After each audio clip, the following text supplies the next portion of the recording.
I've found is that some people really are primarily an entrepreneur. Some people are primarily an entrepreneur. However, it isn't that binary all the time. And this is really important because otherwise this is another place where people can get blinders on and miss opportunities. Someone who starts as an entrepreneur, they can become successful as an entrepreneur and help feed the business they started or others inside a larger organization. But there are really great opportunities so that you can realize more of your own potential and contribute to others in that way. Like millions of people around the world, we need to work. Some do it for the money. Others do it for the recognition. And if you're lucky, you do it because you love it. But finding purpose and passion in your work can be easier said than done, and the path to success can be unpredictable at best. But if you're looking for some inspiration, then I've got one question for you. Are you consuming your career, or is it consuming you? Welcome to Consuming Careers. I've always loved a good story about entrepreneurship, but today we're going to talk about something a little bit different. Intrapreneurship. Hi, I'm Bruce Smith, and on this episode of Consuming Careers, I'm thrilled to share a brisk conversation I recently had with the brilliant Louis Gump.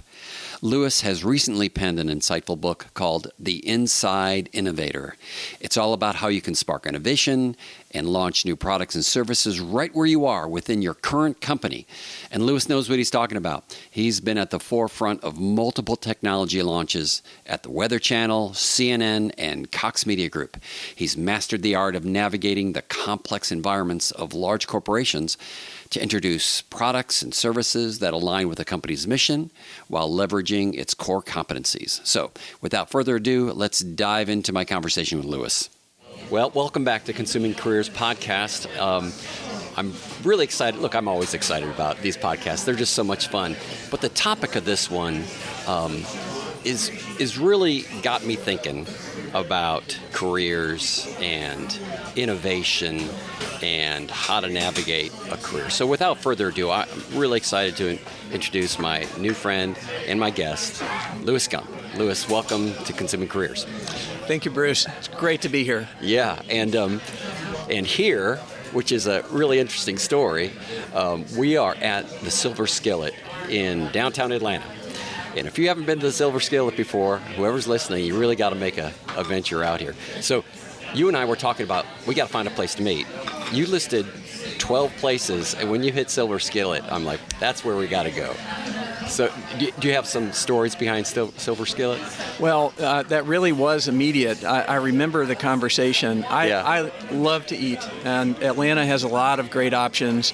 And when we were thinking about a place to talk about something related to entrepreneurship, I just can't think of a location that's better than this. Yeah. We're right around the corner from Georgia Tech. There's so much innovation that happens here. We have so much growth that's happening here in this area. And I've had a lot of great gatherings here, especially breakfast. And one of the funny things about here, especially I'm thinking about one of your recent podcast hosts or podcast guests, Ricky Steele. Yeah. And he, he focuses on networking. Right. And the Silver Skillet is a place where you can walk in with the plans to meet somebody, and you run into somebody else from time to time. So it's just a gathering place. Yes. I mean, it's this that was purchased by, who was the family? The Decker family in 1967. I think I'm reading my notes, but I don't think it's changed since then. So same stuff on the walls, same. Maybe the pricing, they've taped over to that a couple times, but it's the same. A lot of the same stuff here. It's awesome. It really is awesome. And I also love that it kind of welcomes everyone. Yeah. People from a lot of different walks of life come in here and get a good meal. It's great. Yeah, it's great. So I was really excited that we picked this. Literally a rock's throw from Georgia Tech campus. Tons of innovation right here, within a quarter mile of us, Coca-Cola headquarters right down the street, right here on 14th Street. Right in the heart of downtown Atlanta. So great choice, and we'll put a link in the notes to the Silver Skillet. Must come visit. And looking at their history, they've literally done, they're listed like 40 different movies that have had, scenes shot here. So, I don't have the list in front of me. I should have just brought it up, but Anchorman 2 is the one that stuck out to me. I don't know where in Anchorman 2, but that was definitely in this. So we connected. Let's kind of get right down to kind of the topic here. We're talking about intrapreneurship, and you're writing a book. You've written a book that's coming out in a month. Yes. About intrapreneurship, and that was a fascinating topic to me. And I want to hear, we're going to get into all this, but just for the audience, just let's define that, and then I want to back up to some of your experience. As we get food's getting delivered as we speak, so. I love it, I'm getting hungry here. Yeah, I've got some scrambled eggs. Megan's been really helpful. Thank you, Megan. All right, so I'll edit out the chewing. How about that? But we can kind of flow in and out of this.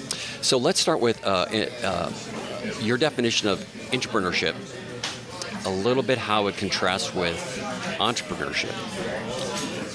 And then I want to back up and kind of paint a picture of how you got from, Duke and UVA to kind of getting into an opportunity to be an entrepreneur. So what is intrapreneurship?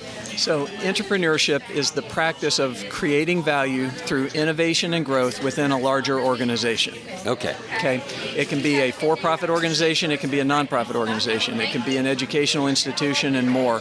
But it's something that already exists, and then an entrepreneur is creating value, driving a growth initiative, leading a business unit, and otherwise just helping the organization to evolve and grow.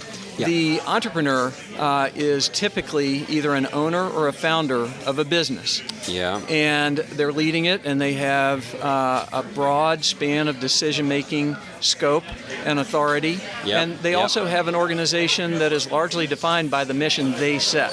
So there's a pretty significant difference in these two practices, although they're very similar in some ways. So the entrepreneur, the mission may start and end with their innovation, whereas the entrepreneur may be adapting inside of an existing mission.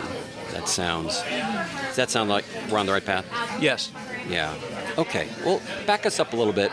Kind of where did you kind of grew up? Where did you initially start working, and when did this idea of entrepreneurship? And I'm going to struggle with saying that. I have to think about it because it just doesn't roll off quite like it does entrepreneurship. And kind of when did that start to flourish in your mind, in your career? Sure. So, by the way, you have lots of company. I distinctly remember a wonderful meal I had with a mentor of mine, and he had a lot of advice about the book, and I followed a lot of it. And one of the things he said was, hey, be careful of that term intrapreneurship, because a lot of people don't know what it is. Yeah. And I agreed with him. I thought it was a very important point, but I also thought that it was a term that more people should understand and be familiar with, because when you just think of this as a derivative form of entrepreneurship, there are a bunch of risks. There's some important aspects of this that get missed, which in turn result in lost opportunities. I agree. Yeah, because when you first broached it with me, and I thought about entrepreneurship, I thought, okay, and I'll just give you honest reaction. My first reaction was, that's something less than entrepreneurship. Like, they couldn't be an entrepreneur, so they're an entrepreneur. And that would be my reaction. But now that I've kind of gone through your book, I think it's a completely different thing. Some of the same characteristics, but just a whole different way of going about it. I thought the same thing, and that kind of led to the interest in writing the book. And oh boy, we can jump right into that, or I can go back to where I grew up. I didn't forget your question. What is the best way to do that? Yeah, just go ahead. I just want to give some context. Basically, like, how did we get here? That's kind of that's where I'm going with that. Okay, so I grew up in Johnson City, Tennessee. Yeah. In northeastern Tennessee, in the foothills of the Appalachian Mountains. A wonderful place, amazing people, and I still have the opportunity to be there from time to time. And as you mentioned, I went to college in North Carolina at Duke. Yep. And something that happened along the way is I ended up going to Taiwan to teach English. Oh. And so I had this dream of traveling around the world. I needed to pay for it, and a good way to pay for it was to teach English. So I did that, and I traveled with a backpack for the better part of a year. Wow, great. And then I came back to the U.S., and I really wanted to live in Atlanta. I really wanted to be involved in international trade. At the time, the job market was very tight. I think some people who are listening to this probably can relate to those sorts of times. Absolutely. And I eventually found a temp-to-perm job here in Atlanta with an international shipping company called Sealand. Yeah, great. Ocean container shipping company. And I was in customer service up at Perimeter Center, sitting in front of a plasma quad screen with headphones on, not unlike today here. Right. And, we were shipping ocean containers around the world. So we'd have a container that was going from L.A. to Singapore, you name it. And then at one point along the way, we needed to figure out electronic data interchange, EDI. EDI, yeah. And somebody said, hey, we need somebody to lead this thing. And I either volunteered or I was voluntold. I'm not sure which one. But we did it, long story short, and it worked. And I ended up staying with that company for several years. An opportunity came up near New York City in New Jersey. So I lived there for a couple of years, and then I moved up to Boston with them. Okay. Wonderful experience. Informative, and it was important to my views of entrepreneurship because I met some people who were doing it then. Still at Sealand? Still at Sealand, and their subsidiary buyers and shippers at the time, which focused on freight consolidations, basically taking partial loads of ocean containers and loading them up in different places. Right. And then I realized, hey, I got a broad liberal arts degree. It was great, but I want to know more about business. This is what I want to do. I'm passionate about this, and I want to be the best I can be at contributing within these teams. So I went back and I earned an MBA at the University of Virginia at the Darden School, and, 2 of the best years of my life. Absolutely. And then came back to Atlanta, which I had wanted to do. Yeah. And kind of there was a story from there that touched in several places. The one that I want to emphasize here is the Weather Channel. Okay. I ended up at the Weather Channel in 2001, and you talk about a company that was dedicated to serving customers, a company that was dedicated to creating new value. We were careful with funds, but willing to invest. And that taught me a lot about what I know and has positively affected everything since then. Yeah, so Weather Channel, huge in Atlanta. I mean, it's where it founded and grew and exploded. Let's see, when were they founded? Was it late 90s? So the Weather Channel itself was founded in the early 80s. Okay, all right. When so many other cable networks were being founded, including CNN, which was announced right down the street from where we are. I mean, I literally think we could walk there within 5 minutes. That's right. But anyway, Ted Turner founded CNN in the early 80s. Frank Batten Sr. founded the Weather Channel. He's based out of Norfolk. The company started here, Landmark Communications, and just both of them grew from there. And so what happened is that there were successive iterations of entrepreneurship, and I just happened to join a company that was already really good at it because you saw the Weather Channel, which had been founded, and it was hard. There's a great book that is written about the founding of the Weather Channel. Yep. And then by the time I got there, weather.com had started. So it was a new and fast-growing part of the business, and then we quickly discovered that we wanted to go deeper into mobile, and that's where I learned a lot and worked with just an amazing team. Huge innovation there. So OCMs, or on-camera media, so that's where they started. And I say that because my wife worked there, as we talked about, right? So y'all worked together for about 8 years, maybe not next to each other, but there's a lot of connections there. So I've been to many Weather Channel Christmas parties. But awesome company. And then they get into weather.com, which, and I remember at the time, was one of the top 10 URLs at the time. And who would have thought, right? Weather. Gosh. When I remember hearing the idea of weather, I'm like, who's going to watch the Weather Channel? Like, come on. Just, boy, was I wrong. So, and then innovated into mobile, which is fascinating. So how did you land in a leadership role on the mobile side of Weather? Well, it was thanks to some leaders who were there now who saw the need and decided to invest more. And I was fortunately there early on, but some things were already underway. There's a guy named Tom Flournoy who had led what we then called wireless before it became called mobile. We had Paul Eifeldano, who saw the advertising opportunity early on and got the Weather Channel involved in what I think was called the Wireless Advertising Association, the WAA, which turned into the MMA, the Mobile Marketing Association, over time. And I just learned from them. And then we said, hey, what we're doing is a good idea, but we're having a hard time generating revenue. We need to think about this in new ways. And I became involved from a business development perspective, building partnerships with companies like wireless carriers, while others, including a really wonderful coworker named Irene Witt, had the product expertise.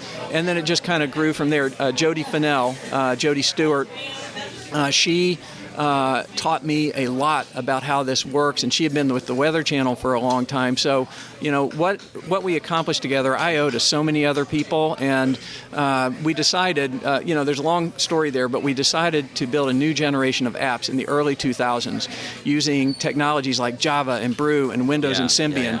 And believe it or not, we could charge a monthly recurring subscription for that. And we started generating some revenue, and that got attention, and then we built video, and then we built mobile web, and then we built out the ad business, and it kind of went to town. So was there any discussion at the time about outsourcing that? Like, let's just hire a firm to build an app. I mean, I don't even know if they had many firms like that doing that, but what was that discussion like? Because that's the fork in the road, right? Do we do intra or extra, right? So there are a lot of layers to that. We had discussions about that on an ongoing basis over the years. And I don't remember ever considering completely outsourcing all of the wireless business. But we certainly considered, and sometimes did choose to outsource the development of certain parts of what we were doing. In fact, I write about this in the book. This build or buy decision is critical for entrepreneurs. Sometimes you need to build it in-house because either others don't know what's going on the way you do, or they don't have the resources. But other times you can't get the funding internally, and other companies outside have the capabilities. And so what I found is that it helped to break the build or buy decision down into product lines. And for example, apps had a certain profile that we could use to make decisions on.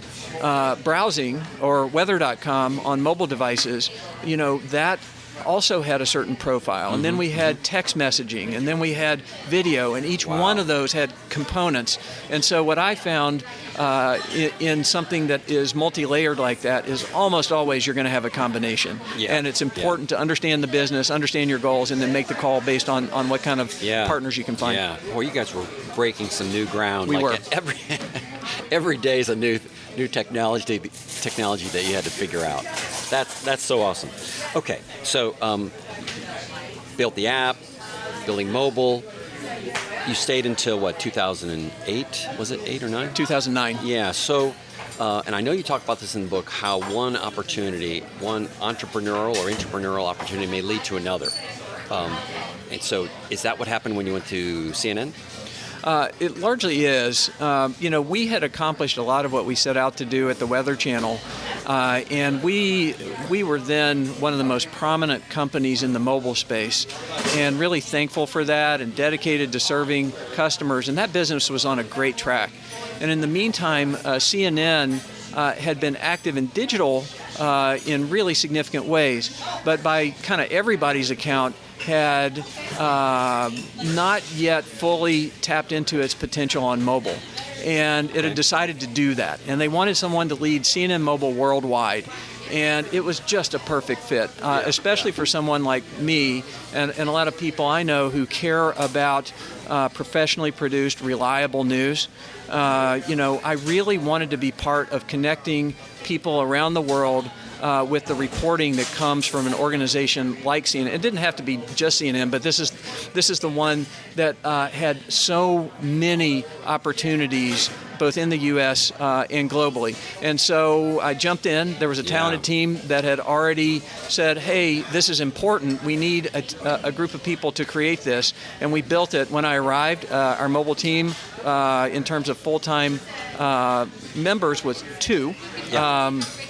There was a guy named Mark Chernesky who's also amazing, and I think of him in such glowing terms because he helped us really build the business. He had been there for a long time. He knew how things worked, and this is important to entrepreneurship too, because when you take someone like me, brand new to the organization, had a little bit of knowledge about how to build on mobile, but I didn't know the organization, he was able to guide us along with a number of others, and we had so many people who were pitching in various valuable ways. It was a sight to behold, and within several years we had created a set of services that really connected with a lot of people. Yeah. So you're really cutting your teeth in a lot of ways, large organizations, complex organizations, and trying to figure out how do I bring the resources of the organization, money, people, intellectual property, vision, all together for whether it's a product or a service, pulling all those things together. And when I think about that compared to an entrepreneur, this may be a broad generalization, but they don't have a whole lot of rules, right? They can just do whatever they want and not necessarily have to navigate some big political infrastructure like you would have to do inside of a CNN. Talk a little bit about that differentiation between the two. It's one of the most fundamental differences. And a very different skill set. It is a very different skill set. Yeah. And, Derek Van Nostrand is quoted in my book as saying, hey, a lot of entrepreneurs, tend to be the maverick type. Sure. They tend to be the people who not only want to break new ground, but also they want to do it their own way. These are the type of people in many cases where, having a boss really constrains them. And again, I want to underscore here, there's not a value judgment of good or bad. Right. It's just how are you wired? How can you best contribute? On the other hand, entrepreneurs may have a significant dose of that, but they typically also have the ability to work with a wide range of other people to understand that they are doing something in the service of a broader brand and a broader mandate. They typically have a narrower span of control and influence, but they often have more access to more resources than the entrepreneur has. Also, they tend, if you're an entrepreneur, you tend to run into a bunch of established processes. And one of my pet peeves is when you have a promising growth business and it runs into the big wall because the evaluation criteria for how you're going to approve or not approve a new venture are primarily based on larger mature businesses. And so you end up basically saying, hey, I got a great idea, but I can't see a way to elevate it to a place where we're going to take action. So the more enlightened organizations tend to have different processes for initiatives at different stages of development. So I want to get into your book. Okay, so, and we'll definitely have a link in the notes to your book, The Inside Innovator, which is really exciting. So I read part of it, haven't been able to get through the whole thing yet, but I'm definitely going to. And we talked about this before we got on the microphones, about who that's written to, because what you just described is a little bit of both. So you talked about an innovator within an organization that might have an idea to do something bold. But they can't do it alone. An entrepreneur can take a bold idea and just run with it and either do great or lose their shirt. But you don't necessarily have that kind of flexibility inside of a large organization. So thinking about that, and I can tell from your book, it's very practical. Like, you go through how to do that. So who is that book written to? Is it written to the individual to encourage them, or is it written to the organization to embrace the entrepreneur and innovation? Kind of talk a little bit about that. So the simple answer to that question is that I wrote it for the entrepreneurs. Awesome. And specifically Yes. the people who are already doing this work and want to do it better. Thank you. You got it. Yeah. So that is the focus. However, I'm aware that there are a number of different audiences that can benefit from this. And over time, I've found that there are at least 4 audiences that are most interested so far. And I'm learning too, so maybe there are other ones. But the first one is the current entrepreneurs, the people who are building businesses.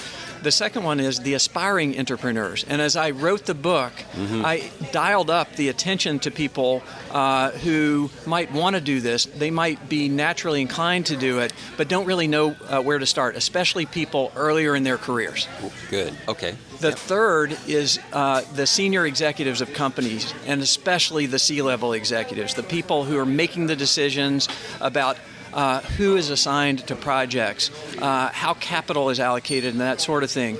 Because if you don't, and people who are designing the processes for making this happen, if they don't buy in, if they aren't walking the talk, then even if everything else is aligned, it's very difficult to get traction.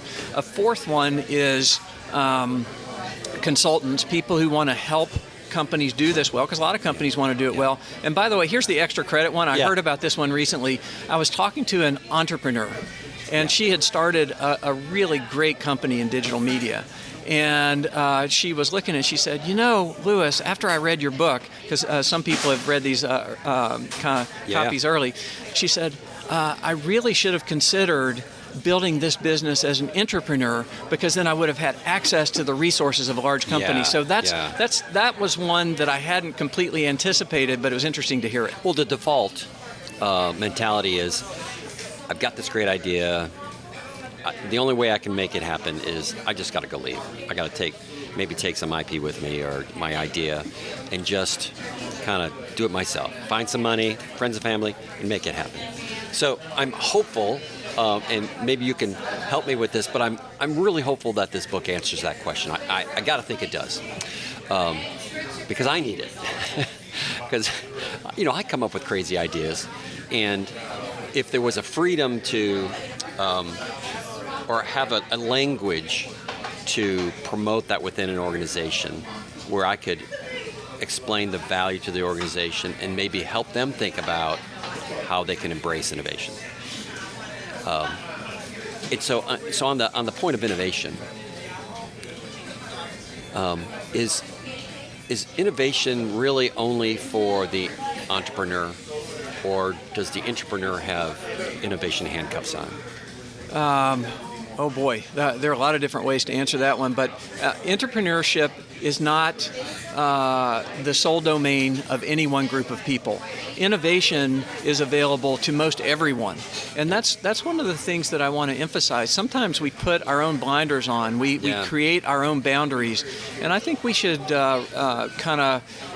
be more open-minded about ways to help innovation to happen, and then places where it can happen.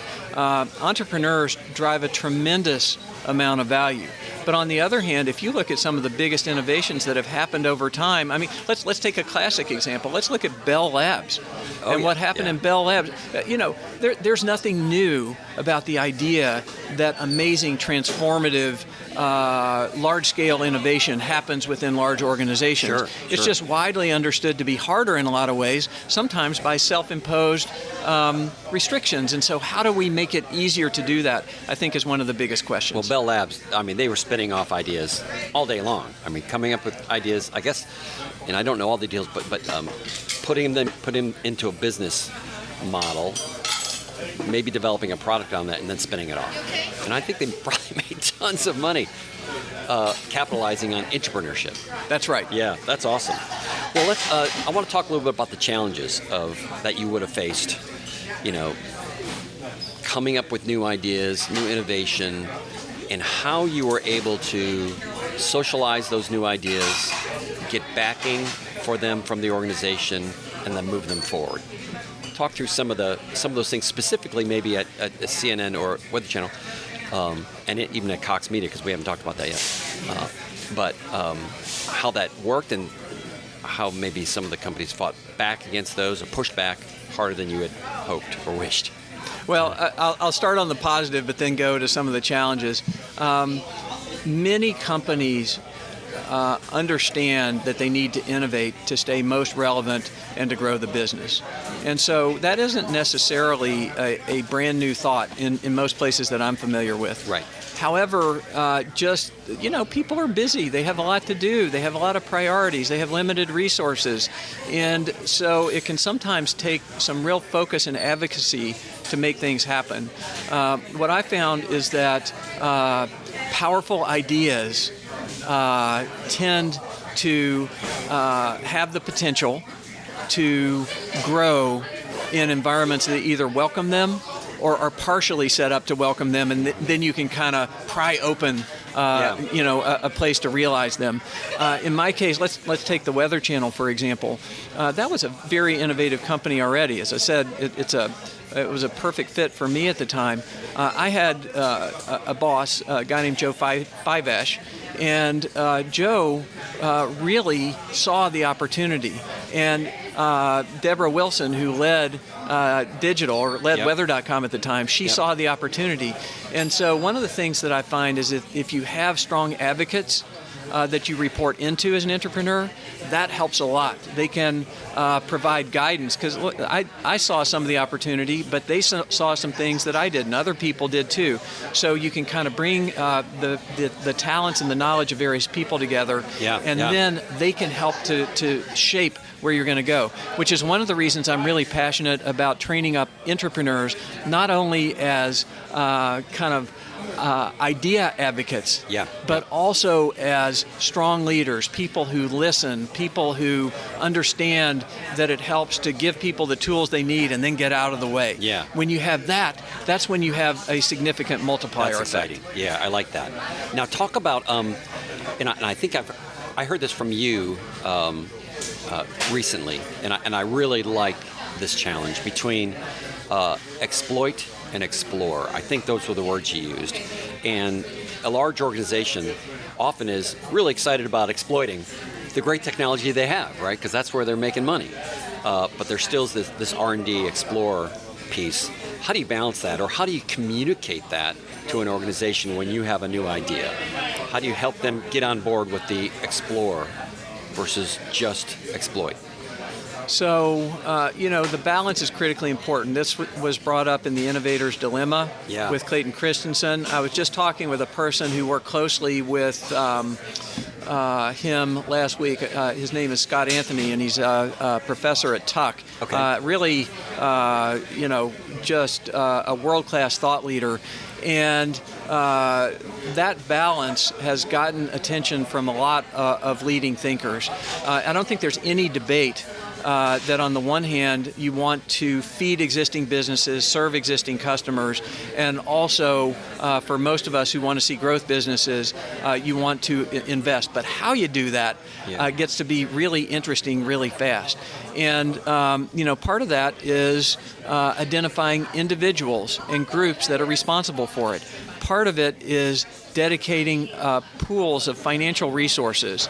And part of it is risk tolerance. If you're in a company that is primarily focused on driving the businesses of today to the exclusion of the businesses of tomorrow, then what you're going to see is that a lot of the time, energy, focus is there, and when an idea comes up, essentially either the hurdles are really high or people are so busy they don't want to pay attention. When you find an organization that's closer to getting this right, that's closer to making a significant commitment, then you see things like a team working on growth initiatives, some of which are going to work and some of which don't work. You find gates through which you can go to secure progressively more resources. You see C-level executives taking time out of their days to go to a half-day gathering, an all-day gathering focused on this topic, and you see investment in the people who are going to do this kind of work. A lot of it's very practical. Yeah, that's really good. So in your book, I want to say the first chapter, maybe second chapter, it talks about the inner game. And I like the fact that you started there. Can you talk a little bit about that? Because my question is, which one am I? Am I either one, right? So what bucket do I fall in? And I imagine the listeners thinking the same thing. Am I an entrepreneur or an entrepreneur, and what tool do I have to come decipher the two? Okay, so I want to comment on something first about being one or the other before going to some of the primary characteristics. What I've found is that some people really are primarily an entrepreneur. Some people are primarily an entrepreneur. However, it isn't that binary all the time. Come on. It's got to be easier. Put me in a bucket. I wish it were. The reason is time and growth. Okay. And this is really important because otherwise this is another place where people can get blinders on and miss opportunities. Someone who starts as an entrepreneur, there's many examples of this, starts an entrepreneur, they can become successful as an entrepreneur and help feed the business they started or others inside a larger organization. Sometimes people learn really great habits and skills and they cut their teeth in a larger organization, and then they have the opportunity later on to be an entrepreneur, and it works for them. It doesn't always. It's good to be heads up about this, but there are really great opportunities so that you can realize more of your own potential and contribute to others in that way. So that's a starting place. Yeah, so it's really not, look, you have a personality that's who you are, and you'll never be a good employee. That's my take kind of going into this again. So and I'm excited to find out when I read this that I'm going to be wrong, and I'm okay with that. But my sense is, like, I'm built to be an entrepreneur, or I'm built to be an entrepreneur. It's one or the other, so I'm just going to kind of just ignore the other and move down a path that I feel like that's my thing. Right. But you're saying that really could be either way depending on circumstances, experience. Well, that's exactly right, and that's where the practical part of this comes in too. Some people coming out of, let's say somebody's early in their career, and they're in their first 5 years of their career, and they say, hey, how am I going to approach this? You can have the same person who has two different options. One is, I could go be an entrepreneur. I'm not really tied down right now, maybe. I have an opportunity to learn from people in this area, but wow, there's a lot of risk. If this business doesn't work, I could be out of a job in 6 months or a year. On the other hand, if I go in a bigger company, there's more stability, but I can innovate. And maybe I have some student loans. Maybe I have a family to support and that sort of thing. So there are factors related to this beyond just how you're naturally wired. However, there are some core characteristics that I found in all successful entrepreneurs, and I'll comment on the top 5. Okay. The first one is curiosity. Okay. And that goes to what you said before about exploring. Every entrepreneur I've ever met who has been successful has had an interest in exploring, learning new things, going to places people haven't gone before. The next one, and this is a critical differentiator, is action-oriented. Entrepreneurs are interested in concepts, they're interested in theory, they're interested in strategy. However, they insist on getting things done. They insist on making things happen. Sometimes to a fault, actually. Sometimes they get, like me, I've done this too. Yeah.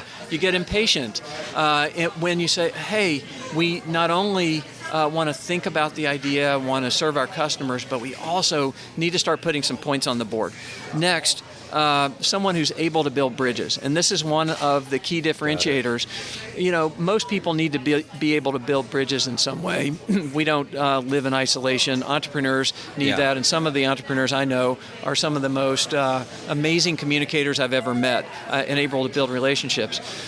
If you're an entrepreneur, you need to be able to build bridges within a large organization in multiple directions. Absolutely. And it goes across different functions. It goes kind of hierarchically within the organization. It means that you're building relationships inside your company and outside your company.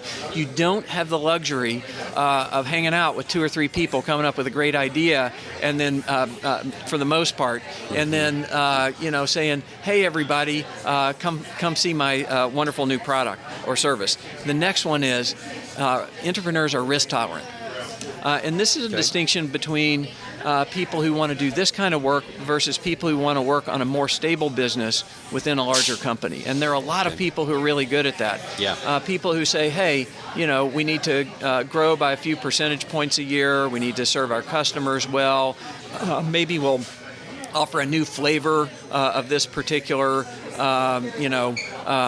drink, that sort of thing. But there are people who want to go beyond that. But you have to be risk tolerant, because as you become bolder, there are more ways for something to go. And you need to be prepared for those outcomes. And lastly, we want someone who's optimistic. It's very difficult to be doing something where you can't see the outcome. You know there are going to be challenges. You know there are like tens or hundreds of people who can stop you at any point. Really. And I'm not exaggerating on this. And then if you say, hey, we're going to do this. I believe in the idea. I believe in lifting other people up. I believe in serving our customers. And you know what? If we're going to take the time and effort to approve this idea, and I'm going to invest my personal time and attention, then in a way that is grounded, in a way that recognizes the realities of how you navigate through, we see an outcome that is a very positive one. How would you respond to the entrepreneur that they think they have a great idea, but they're really concerned about like sharing that internally? I don't know. They're all excited, and maybe they're gonna lose ownership of it. They're gonna have to share it, or maybe they'll be cast as somebody who's not, focused on the day job. Like, kind of. I'm sure there's entrepreneurs struggling with that very question. How would you coach them? So, some of the things I'm going to say may be fairly obvious, but I'll just comment for the record. It can be natural to want to remain attached and protective if you have a great idea. It's your baby. It's your baby. Yeah. However, that almost always is going to constrain your potential and the potential of the idea, especially in a larger organization. So if you really want to see this idea achieve its potential, and you want to do that within a larger organization, then I would advise that person to basically turn the thought on its head and turn the feeling on its head. And instead say, I want to share this with others. I want others to have part of the success. I want to draw on their knowledge so that we can have the best possible outcome. And this is something where it goes to something that's broader. Peter Drucker talks about this a lot, about focusing on contribution. I don't think we should focus on the primarily on the ownership of the idea or protecting it or recognition. I think rather we focus on contribution to the organization and the customers. If you do that, then a lot of the rest of it just flows naturally. Yeah, that makes a lot of sense. Okay, so is there, and I want to take a step back because I didn't ask the question. In your book, is there a framework to help me kind of figure out if I should go take my idea outside the organization, or I'm looking for like a checklist. If I could check off these 8 things and keep it inside, if it's whatever. Do you have a framework around that? Not yet, but I should. You should. Thank you. I'm writing some articles now, so that might be one before too long. Yeah, that'd be valuable. I don't literally have that. What I do have is 3 chapters dedicated to how to assess whether you're a great fit for entrepreneurship, how to assess your fit with an entrepreneurial company, and then how to choose ideas and draw up the strategy. And those are in the first part of the book. The second part of the book is focused on how to make it happen. So once you make the decision, you have support and you're moving ahead. Helping to make that go. What I can say, though, is that if you're in an organization that values new growth creation, and if there is a way to channel your idea, then you basically jump into that process, look for an advocate. I talk about this a good bit because it's not just about the idea, it's about the people. Sometimes it's about timing too. Sure. Now, in your personal career, have you had those decision points where you had an idea that you had to decide whether, do I develop myself and I go out on my own, or I share it with my organization and we put some energy behind it and do it. Have you had that experience? I have to some extent. Yeah. But a lot of the things that I was working on, I was already bought into the mission of the company, like the Weather Channel. It's like, hey, look, there's somebody in the Midwest and a tornado's coming. How do we help them understand that it's coming sooner and faster so they can keep themselves safe? Yeah. It's like there was nothing oriented to going out on my own on that. It was Good how do we point. work with Yeah. the team and the brand to deliver on the brand promise? Right. Do you? Because I would say you probably have an entrepreneurial spirit as well. Would you say that being an entrepreneur scratches the itch of being an entrepreneur? So it depends on the definitions. Okay. It goes back to what we talked about before. Yeah. One of the things I would note here is that I've been privileged and honored to lead 2 small companies. So I've been CEO of both LSN Mobile and also NewsOn. So I have the perspective of working with talented teams focused on a specific mission like that, and also working within larger companies. And as I've done that kind of work, what I've found is that you can be you can dial up entrepreneurial aspects of what's fulfilling, and you can dial up or down entrepreneurial aspects of what's fulfilling. If you're solely wired to be an entrepreneur, you're not going to be happy. I'd advise you not to do it. Yeah. If you're solely wired to be an entrepreneur, I would say stick with that and don't try to be an entrepreneur. But a lot of the time, there's some wiggle room in there. Yeah. So if you're an entrepreneur, it's like, what are you doing here anyway? Yeah, and one of the things I want to pick up on too is the idea and where you are in your life. Because, if you have, let's just take the book.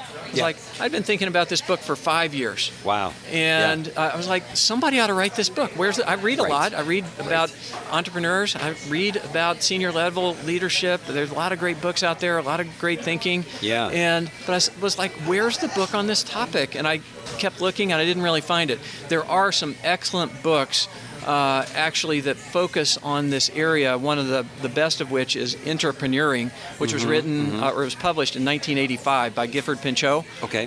Great book. I wanted something that is very practical, very current, and addresses a bunch of needs today. And so I hope this adds to the literature and the writing and the thinking on this.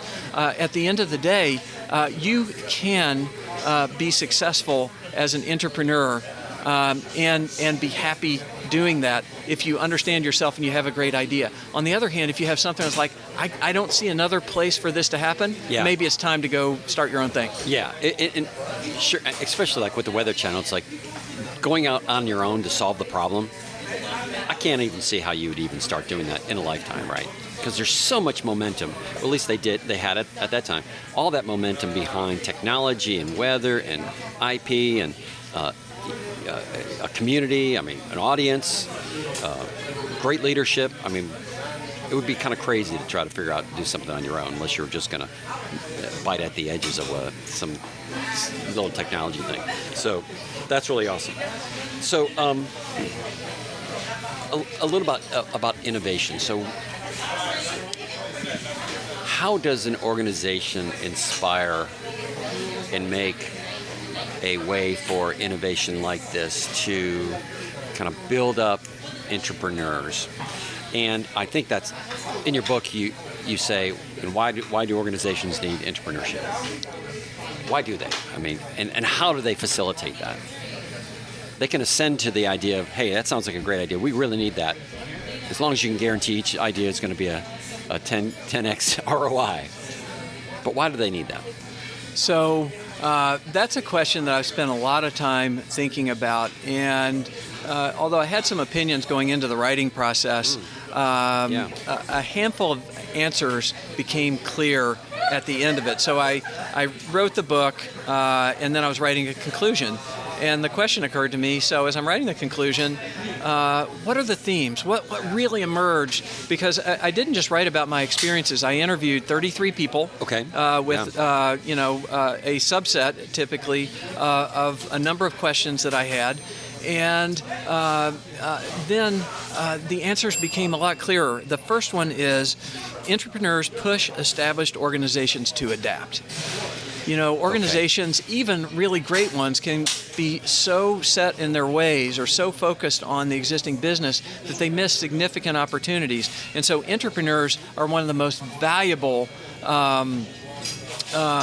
groups of people to help companies chart the course into the future.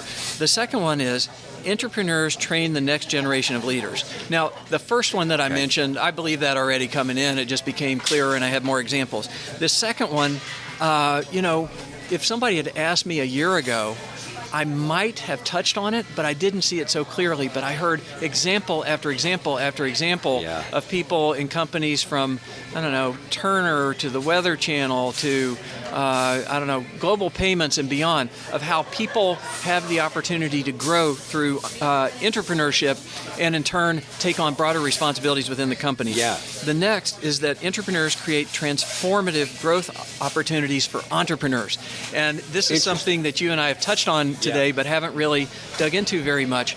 So what I found is that the best entrepreneurs, back to your build or buy question earlier, the best entrepreneurs often are going to need partners. They're going to need technology enablers. They're going to need service providers. They're going to need ways to accomplish things that they can't in their company, either because they don't have the funds or they don't have the expertise or, you can't get the priority set that way. And in some cases, a business, let's say mobile ad technology, it's rarely going to be the best decision for a single content provider to build a mobile ad stack. Instead, it's a better idea to rely on an external provider. And if you time that well and you build relationships and you do your due diligence, what can happen is that a big company can transform the opportunities for a small one, an entrepreneurial company, the dreamer who is, maxed out on 3 credit cards and has been working 18-hour days for 2 years to finally realize their full potential. On the other hand, the entrepreneurs give the entrepreneurs partnerships and technologies and services which accelerate dramatically time to market. And that addresses one of the hardest things for big companies, which is speed. Large companies typically move too slowly. And when they move too slowly, even if they're on the right track, they get outflanked by someone else. So when you see this symbiotic relationship between entrepreneurs and entrepreneurs, you know there's some magic going on. And the last one is entrepreneurs drive value creation within organizations. They activate innovation. So what we're saying here is that even if you have a business that is, let's say, driving over $1 billion in revenue. What they're working on today probably has a life cycle. And they're going to need new businesses at earlier stages in the life cycle, not only to feed revenue, which I consider to be kind of necessary but not sufficient, but also to drive value for customers. So the best businesses are constantly looking for new ways to serve their customers. I love it. Look, this is exciting to me, and I know it's exciting to you, because I think this breaks down the preconception that you have to leave to start a new business, or you don't have to start a new business to be innovative, right? Yes. So that's awesome. Now, in the process, and we kind of talked about this when we spoke a couple weeks ago when we were kind of preparing for this, I expressed my, I love the concept of grit or quit. Yes. And when you're in kind of the throes of entrepreneurship and you're facing, a mixed bag of reaction from the organization, and I want to get real tactical on this, the individual with an idea trying to move it forward in the organization, how do they know when to kind of grit it through? The risk gets higher to their career, right? They might be pushing an idea that is moderately being received. When do they quit, or when do they grit through? Any thoughts on that? Sure. So we've already talked about the importance of risk tolerance for entrepreneurs and the certainty that not everything you try is going to work. I'm risk tolerant as long as I don't fail. Well, see, and there's a problem embedded in that, right? Yeah, that's right. That's right. Now, there's something good about it, though, too, because you want to excel, you want to achieve, you want to make it happen, you're going to stick with it. And, grit and perseverance are so important for entrepreneurship and many other things. But on the other hand, that's where I go back to this grounded optimism piece. Understand what's going on. And it's also perspective. This is something that people lose. They get myopia around a certain idea. In a great organization, in a great entrepreneurial organization, you're going to have multiple opportunities to succeed. And you're going to try a number of different things. Yep. And so let's just take the Weather Channel Mobile, for example. When I started, we had a box of pagers with the Weather Channel logo in a closet somewhere that very few people had ever used. It was a good idea, but it didn't work. Wow. We had a mobile website that was, at the time we used the term WAP, Wireless Application Protocol. Yeah, absolutely. And, there were versions of that were slow and not all that responsive, so not that many people, use that. So we could have said, the pager showed up in a closet and stayed there and in boxes. Yep. And, not many people are using this slow, cruddy service. So let's just stop right there. That's a time to persevere because we saw, and I use we because there's a number of us who saw it, we saw that devices were getting more powerful. We saw that wireless networks were growing in their capabilities. We saw that more and more people were getting these more powerful devices, and we knew we were going with a trend. And so one of the ways to show that perseverance is when you're on target with a trend, you've done your research, you've done the work, and you've increased the probability of success. Yeah. Next, in terms of finding something, there's another thing where I wanted to invest in a certain venture with the Weather Channel, and a couple of people saw it differently, and they were right. Yeah. And so I had to swallow my pride and recognize, that's good. Their rationale is a lot better than mine. But on the other hand, if you come up a level and you see the landscape, then in general, there are going to be opportunities to succeed. And just extending the one that we're talking about, when we made it work with our first Java app in a partnership with Sprint, and at the time, I think AT&T and Singular, and then we succeeded with Verizon, we were like, this is good. But let me tell you, it was tough. We ended up in contract negotiations that dragged out for months, and we ended up with technology issues and supplier issues and on and on. But we were convinced that would work. So, and the last thing that I want to say about grit or quit is that I don't want to miss that when something doesn't work, it hurts. If you've poured time and attention and energy to the exclusion of other things. And so you actually need grit to navigate through the things that don't work with an eye on the prize. And the prize is finding that thing that does work, you serve customers, you create value. And if you continue to have that orientation of contribution and focusing on the bigger trends and avoid, getting stuck in any given hole, that helps. I have a saying that comes to mind: don't let the rim of your rut define your horizon.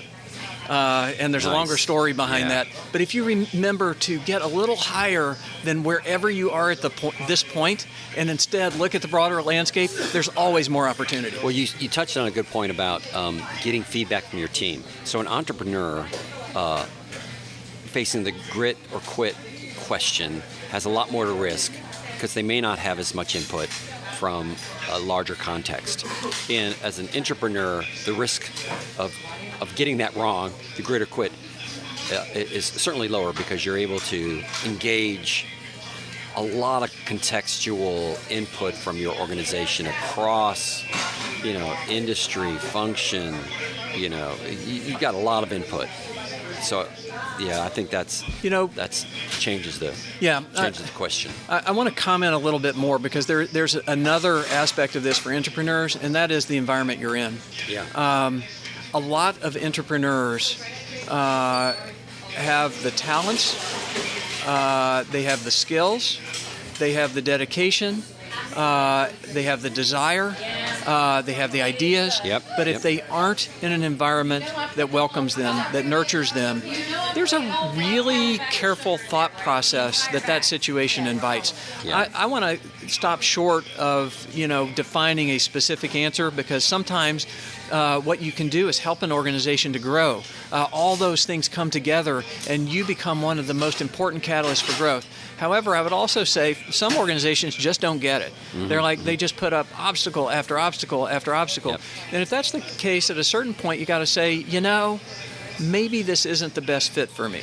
And I'm generally an advocate of sticking it out, of finding a way, of making sure that you have an opportunity to contribute and grow with an organization. And there are times when you just got to step back and say, is this the best fit? Yes. Okay. I love this conversation, and we've been talking so much that your eggs are cold. We may have to get another round to fix that, but I want to keep going.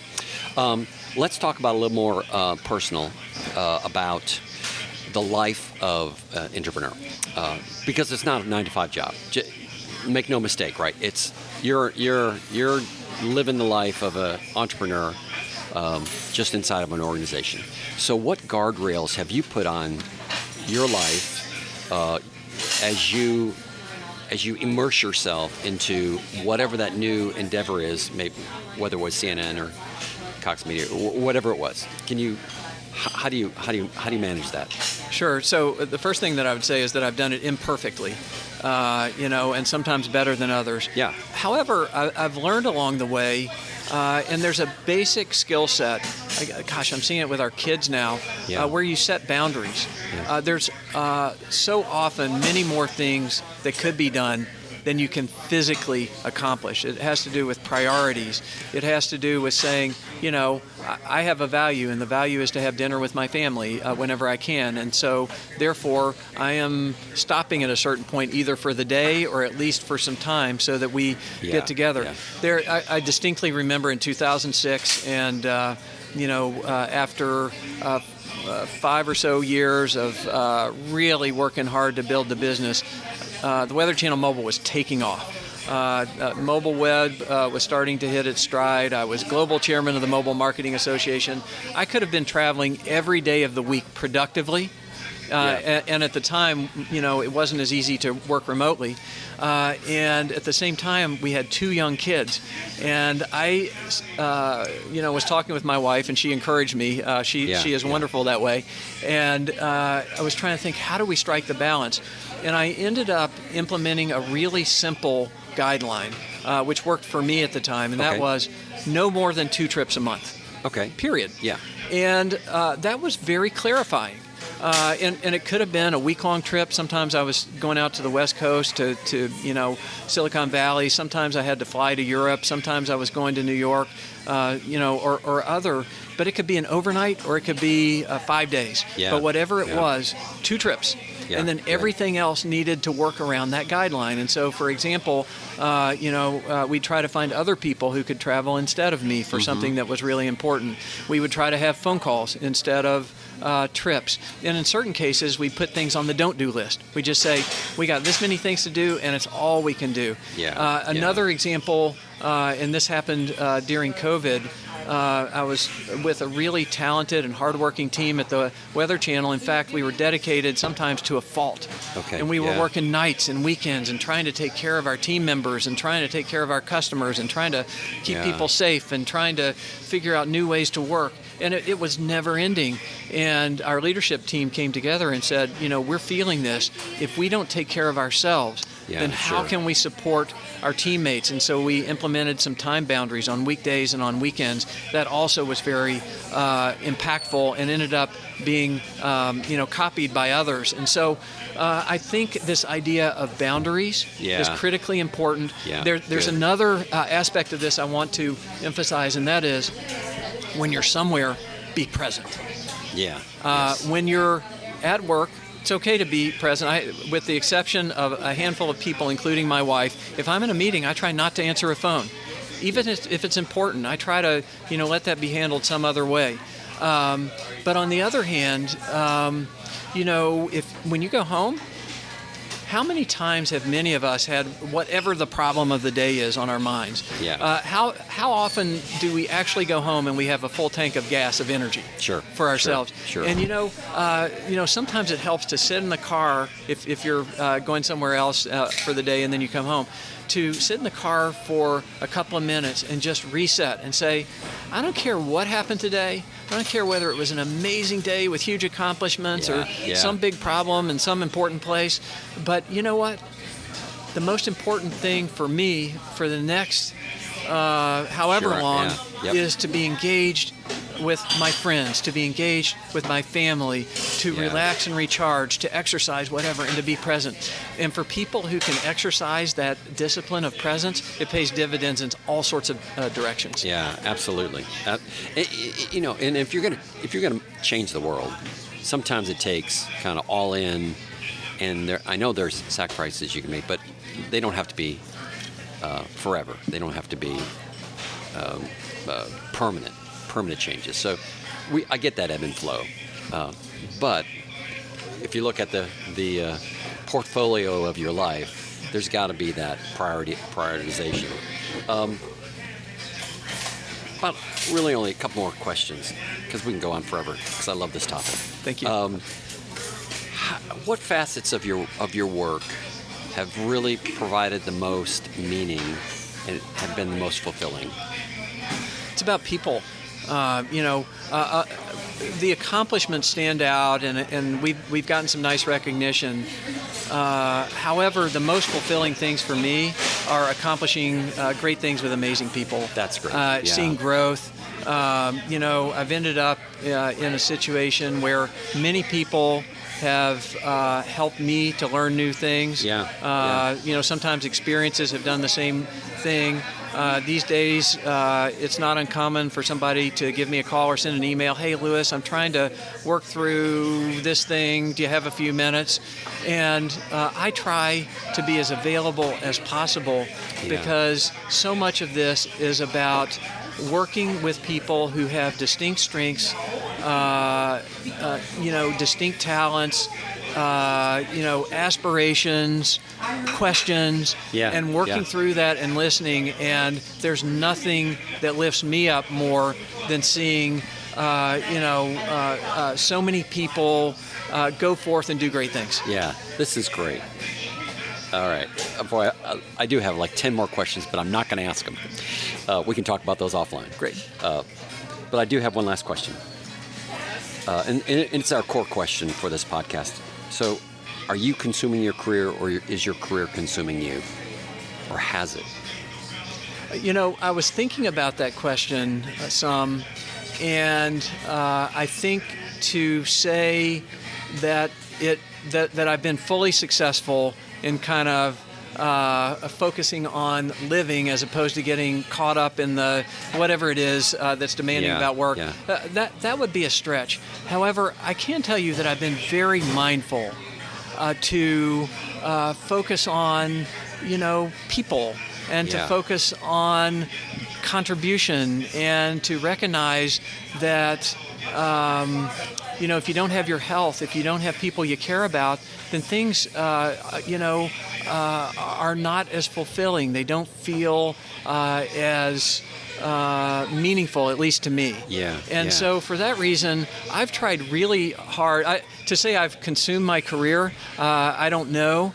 But I've tried really hard not to let my career consume me. The other thing that I would say is that done best, there is some blending, because some of the ways that my life has been richest outside of work is because of the things, the people that I've met, the places I've been to, sometimes with family members. And likewise, some of the ways that my work is richer and more fulfilling and more successful is because of things that on the surface have nothing at all to do with work. And so I would say there's this concept of work-life balance. I have an issue with that because it frames up kind of work versus life, or life versus work. It's one or the other. Yeah. I don't buy that. I don't.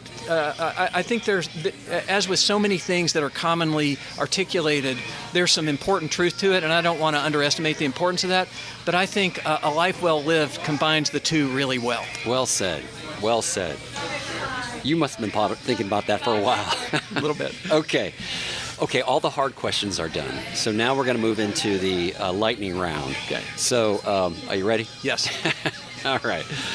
All right. Who's one of your biggest heroes? Oh boy. I had Carl Yastrzemski, Wow. baseball player from the Boston Red Sox. Yeah. Why? Why Carl? I was impressed with him when I was very young. Yeah. I loved the fact that he was one of the best baseball players ever, but also that he was this amazing human. I admire that combination so much, and I've always strived to emulate it. Excellent. I love that. All right. What's the most innovative app on your iPhone right now? I don't know if this is the most innovative, but it's one of my favorite ones. In the context of this interview and discussion, it seems appropriate. OpenTable. I love OpenTable because it takes something that used to be really, really hard and makes it easy to have experiences with people and go places and discover things that I couldn't before. That's great. All right. What coming mobile technology are you most excited about? I think it would be hard not to mention AI here. But obviously AI applies to a whole lot of things. It has many concerns attached to it. AI is going to transform many aspects of our life. It doesn't, however, replace the importance of kind of thoughtful and value-based people making thoughtful and value-based decisions. Our principles matter. Our supporting others matter. And combining the technology with making this a net positive for so many of us, I think it's really exciting on mobile devices. Well said. What topic or chapter that you're passionate about didn't make the book? You raised this earlier in our conversation. I didn't really address the book to the most senior executives a lot. I was really focused on the entrepreneurs. But there's a whole lot more material on how senior executives can create an environment where entrepreneurs can thrive. That's, I think you've got some. That's the next book. You're welcome. All right. Thank you. You heard it here. That's right. And last question. Will the 2024 Super Bowl be best remembered as the year the Chiefs won 2 times in a row, or the year that Taylor Swift showed up? Depends on who you talk to. But I tell you what, I think the way that game ended last night, it was a tie at the end of regulation. They were so close up to the end. I think that's going to be talked about as one of the best games for a long time. That was really a great game. Yeah, that was fantastic. And I was actually surprised that they didn't show Taylor Swift more often. I think I caught it like 3 times. Maybe I'm sure there was more, but that's great. All right, so to wrap this up, excited about your book, and I'm going to say it again, it's the Inside Innovator, a practical guide to entrepreneurship. Yes. So exciting. So if you're listening and you think you've got a new idea, and you don't know what to do with it, I would say get this book, and Louis will walk you through how to address that idea and maybe the best way to pursue it. Would you agree? 100%. I hope so. And what I would say is that there are a lot of great thinkers out there on the topic, and there are even more practitioners. Yeah. And so I hope this is a valuable resource, and I hope it kind of is one more book on the bookshelf. I hope it's one more source of thought, and then I encourage everybody to go do it. Inside Innovator. All right. And so what's the best way for people to find you, follow you, connect with you? Oh, thanks for asking. So louisgump.com is the website. It's largely focused on the book today. I'm in the process of creating some new resources. Okay. For example, people have reached out and said, hey, I have a book group. I think maybe we'll use this for the group. Or, hey, I'm mentoring someone. I'd like to use this. And so I'm in the process of creating some more resources to post there. Also, there is a way to reach out to me on the website, and, of course, LinkedIn and beyond. Great. All right. And the book's coming out in the middle middle of March, right? Yes, March the 12th. We're really excited. There is what you can see now on Amazon and other places, is including Barnes & Noble, is we have the hardcover book and also an ebook. What you can't see yet is that there will be an Audible version that's coming. And right about the time of launch, I think it should be available. Yeah, I like the Audible. That's me, because I can read books while I drive. I love it too. Yeah. All right. Well, Louis, so pleased that we could get together. I'm glad we connected. Excited about your book. Great to get to know you better. And here at the Silver Skillet, couldn't have picked a better place. This has been great. Bruce, it's been a real pleasure. And as you said, I have not done an interview in a restaurant like this before, but I think I want to repeat it. This is a great idea. Thanks for introducing this. Great. All right. Have an awesome day. You too.